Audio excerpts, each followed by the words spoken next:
अस्सलाम वालेकुम व्यूअर्स, उम्मीद है कि सब खैरियत से होंगे। आज की रेसिपी है ये आलू चिकन के मज़ेदार से कबाब। बहुत सिंपल और इजी रेसिपी आज आपके साथ शेयर करूंगी। इसे हम शाम की चाय के साथ भी बना सकते हैं, बहुत मज़ेदार बनकर तैयार होते हैं और बच्चों के लंच बॉक्स के लिए भी ये बेहतरीन ऑप्शन है। तो ये मज़ेदार से और बहुत ही आसान कबाब मैंने किस तरीके से बनाया है, इसके लिए आपको वीडियो को एंड तक लाजमी देखना पड़ेगा। चले आए रेसिपी को स्टार्ट करते हैं।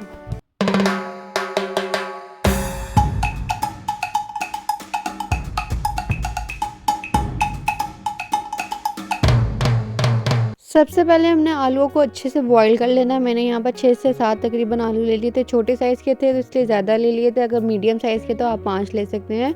इनको अच्छे से बॉईल कर लिया था इस तरीके से और मैंने मैश कर लिया मैशर की मदद से।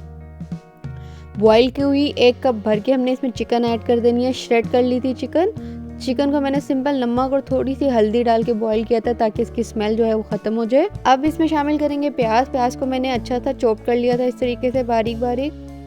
हाफ कप के बराबर इसमें अनियन लिया है। 2 ग्रीन चिलीज, मेरे पास एक रेड भी थी तो मैंने वो भी शामिल कर दी है। धनिए के पत्ते शामिल कर देंगे और 1 शिमला मिर्च को इस तरीके से चॉप करके इसमें शामिल कर देंगे। आप अपने हिसाब से और वेजिटेबल्स भी इसमें ऐड कर सकते हैं। नमक ले लिया half tablespoon, coriander powder धनिया पाउडर ले लिया half tablespoon, red chilli flakes half tablespoon, roasted and crush जीरा का पाउडर हाफ टेबल स्पून और garlic powder half tablespoon. आप इसकी जगह फ्रेश भी यूज़ कर सकते हैं, इससे बहुत अच्छा फ्लेवर आ जाता है। अच्छे से मिक्स कर लेंगे। इस तरीके से हमने इसका बैटर जो है तैयार कर लेना है। और अगर आप स्पेशल सिर्फ बच्चों के लिए बना रहे हैं तो इसमें ग्रीन चिलीज़ को अवॉइड कर सकते हैं और रेड चिली फ्लेक्स को भी अवॉइड कर सकते हैं। अब इसको शेप दे लेंगे। मैं यहाँ पर सिंपल जो आलू की टिक्की या कबाब की शेप होती है वैसे ही दे रही हूँ। आप इसे नगेट्स की शेप भी दे सकते हैं। स्पाइसेस इसमें हमने बहुत कम यूज़ किए हैं तो ये बहुत मज़ेदार से बनकर तैयार होते हैं। बहुत लाइट सा इनका फ्लेवर होता है। इस तरीके से मैं सारे कबाब जो हैं अपने तैयार कर लूँगी। अगर बैटर थोड़ा सा स्टिकी सा है तो आप हाथों पे थोड़ा सा ऑयल लगा लें और इसे इस तरीके से शेप दे लें।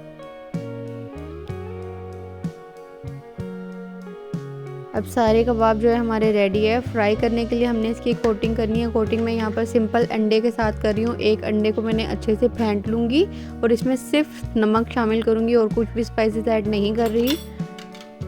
और इसको अच्छे से हमने बीट कर लेना है। आप इसको ब्रेड क्रम्स भी लगा सकते हैं, लेकिन इस तरीके से भी इसका बहुत अच्छा फ्लेवर आता है। सिंपल अंडे में हमने इस तरीके से कोट करते जाना है सारे कबाब को और फ्राई कर लेना है। मैं यहाँ पर इसको इस तरीके से शैलो फ्राई कर रही हूँ और अच्छा सा हमने लाइट गोल्डन ब्राउन कलर आने देना है दोनों साइड से। ये देखें बहुत अच्छा कलर जो है कबाब को आ चुका है। बहुत मज़ेदार से ये कबाब बनकर तैयार हो चुके हैं। अब मैं सारे कबाब को डिश आउट कर लूँगी।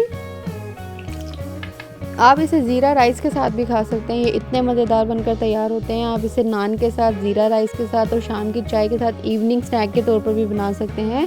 बहुत मज़ेदार रेसिपी है, बच्चों के लंच बॉक्स के लिए भी बेहतरीन ऑप्शन है। ज़रूर ट्राई कीजिएगा और मुझे अपना फीडबैक ज़रूर दीजिएगा कि आपको ये रेसिपी कैसी लगी। वीडियो अच्छी लगे तो लाइक, शेयर एंड कमेंट करना मत भूलिएगा। वीडियो यहाँ तक देख ही लिया है और चैनल को अभी तक सब्सक्राइब नहीं किया तो मेरे चैनल को ज़रूर सब्सक्राइब कर दीजिएगा। मिलती हूँ आपसे एक नई रेसिपी के साथ। अपना बहुत ख्याल रखिएगा। अल्लाह हाफिज़।